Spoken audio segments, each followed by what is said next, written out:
Hello everyone and welcome back to my channel.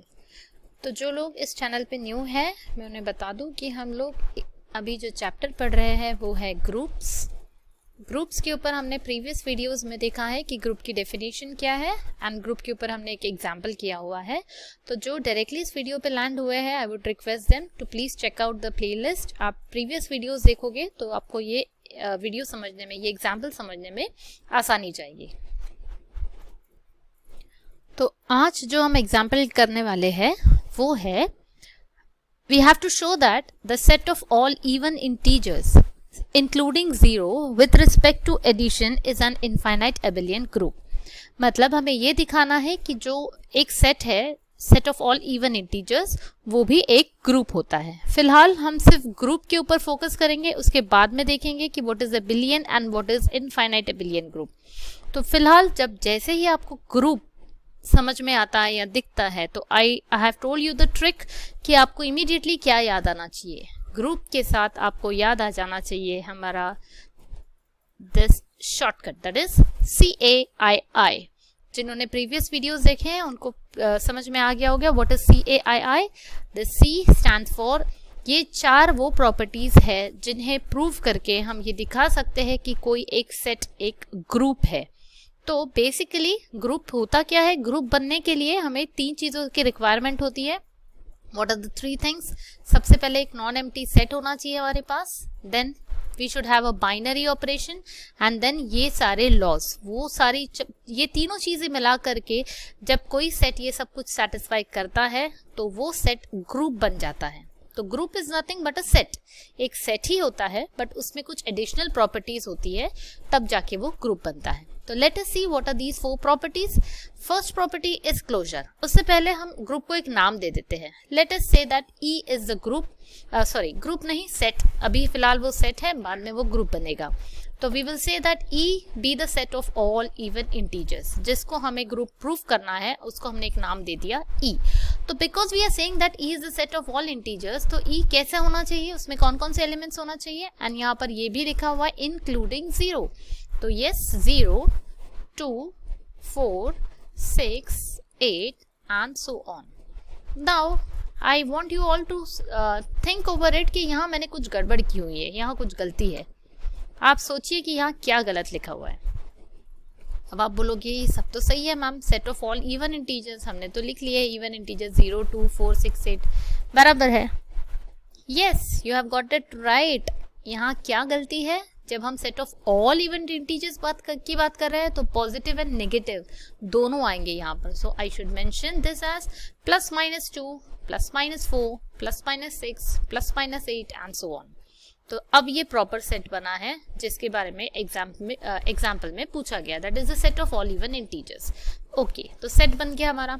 Now let us move on towards the binary operation. यहाँ पे कौन से binary operation की बात हो रही है? Here it is given that with respect to addition, मतलब प्लस के रिस्पेक्ट में। दैट मीन्स हमें ये प्रूव करना है कि E+ जो है वो एक ग्रुप है, ठीक है। तो प्लस के रिस्पेक्ट में हम ये चारों प्रॉपर्टीज प्रूव करेंगे। Now what is the first property? C stands for what? Yes, C stands for closure. C stands for closure, closure property. And we have seen, फिर भी मैं आपको फिर से बताती हूँ कि व्हाट इज क्लोजर प्रॉपर्टी। हमें कोई भी दो एलिमेंट्स लेने होते हैं, उनके बीच में, दो एलिमेंट्स के बीच में हमें बाइनरी ऑपरेशन लगाना होता है और ये चेक करना होता है कि जो आंसर आ रहा है क्या वो E में है। अगर ये आंसर या जो रिजल्टेंट होगा वो E में होगा तो हम बोलेंगे कि क्लोजर प्रॉपर्टी सेटिस्फाई होगी। So let us check. कोई भी दो एलिमेंट्स ले लेते हैं, यहाँ से 4 ले लेते हैं और यहाँ से -6 ले लेते हैं। तो 4 एंड -6 का अगर आप एडिशन करोगे तो what will you get? Yes, you'll get -2। And क्या -2 E में है? ऑफ कोर्स E में रहेगा because it is N integer.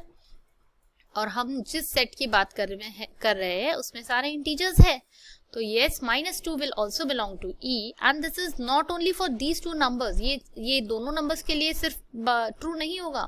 This will be true for all the numbers belonging to E. E में से कोई भी आप numbers ले लो, x, y ले लेते हैं, कोई भी दो number ले लो, उनके बीच में अगर आप binary operation लगाओगे, because we know that addition of integers, even integers is again an even integer. तो ये हमें पता है. And therefore we will say that यहाँ पर क्लोजर प्रॉपर्टी ट्रू होती है, या ये सेट इस क्लोजर प्रॉपर्टी को सेटिस्फाई करता है. So in exam how will you write it? ये तो भी मैंने एक्सप्लेनेशन पार्ट बता दिया. आपको लिखना कैसे है एग्जाम में, ये देखो. आपको इस तरीके से हाईलाइट करके लिखना होता है, क्लोजर प्रॉपर्टी अंडरलाइन करना है, and then you will mention. आपको सिर्फ एक लाइन में लिखना होता है, the sum of two even integers is again an even integer. बस इतना लिखना है. एंड उसको सिंबॉलिकली आपको दिखाना है कि कोई भी दो नंबर्स आपने ले लिए ई में से x और y, और उनके बीच में अगर आपने बाइनरी ऑपरेशन लगा दिया प्लस, देन उनका जो रिजल्टेंट होगा x प्लस y वो भी ई में होगा. So therefore E is closed with respect to addition. ये तरीका है बोलने का. या फिर आप ऐसे बोल सकते हो कि ये ई, आप ऐसे बोल सकते हो कि set E satisfies closure property. It is one and the same. Now moving on to the second property. Second property में होता है A. A stands for what?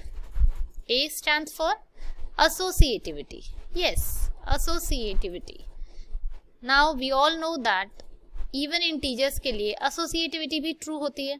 That means आप कोई भी तीन numbers ले लो, suppose 2, 4 और 6 ले लिया हमने. इनके बीच में if I shift this bracket, इस bracket को अगर मैंने यहाँ shift किया, that is 2 plus 4 plus 6, तो वी नो दैट ये equal to will hold true. ये जो वैल्यू है it will be the same as this value, and therefore we can say that associativity also holds true for this particular set. तो यहाँ पर लिखना कैसे है आपको? Since addition of integers is associative, associativity holds in E. हम सबको पता है ये चीज ट्रू होती है. आपको सिंबॉलिकली इसको लिख के दिखाना है कि कोई भी तीन नंबर्स ले लोगे अगर x, y और z E में से, तो इन नंबर्स के लिए ये चीज ट्रू होती है. Then next we have third property. Third property is I. यहाँ पर I स्टैंड्स फॉर व्हाट? पहला वाला I हमारा किसके लिए स्टैंड करता है? इनवर्स या identity? Yes, it is for identity. Identity के लिए मैंने आपको हिंट दी थी या एक ट्रिक बताई थी कि आइडेंटिटी मतलब आपके सामने दो चीजें सामने आंखों के सामने आ जानी चाहिए. आइदर इट शुड बी 0 और इट शुड बी 1. और 0 की बात कब होगी? जब एडिशन की बात हो रही है.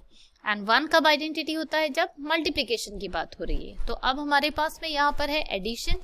दैट मीन्स आपको सिर्फ इतना ढूंढना है कि क्या 0 आपके सेट में है.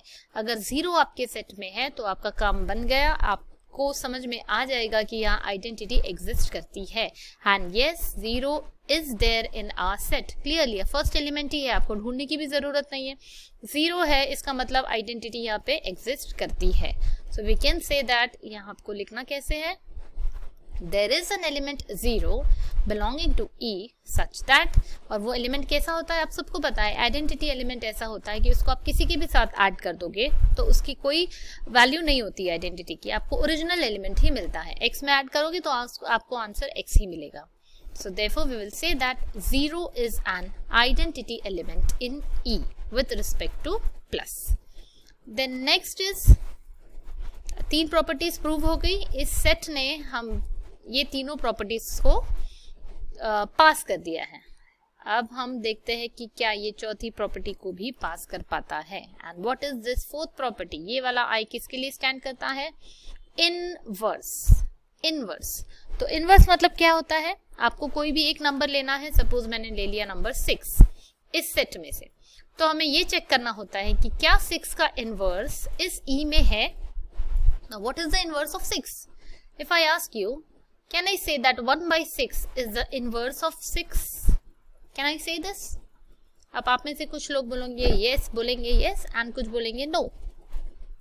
Now, yes, 6 is an inverse, 1/6 is an inverse of 6, लेकिन अभी फिलहाल नहीं है because हम यहाँ पर addition की बात कर रहे हैं. And I told you in the previous video, I have explained this कि inverse दो टाइप के होते हैं.